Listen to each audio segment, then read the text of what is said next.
सफलतार सहित शेष है अस्तरंग ब्लॉगर डॉक्यूमेंट वेरिफिकेशन।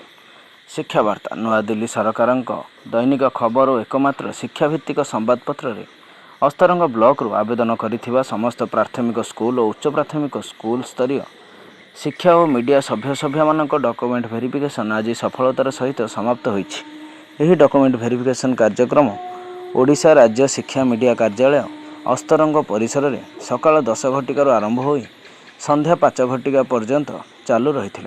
यह कार्यक्रम को परिचालना करते राज्य नियुक्ति अधिकारी तथा मुख्य शिक्षा प्रतिनिधि श्रीजुक्त संजय कुमार दास और नारायण बारिक, प्रताप कुमार मुदुली, रवि बद्री नारायण रथ, जितेंद्र पात्र।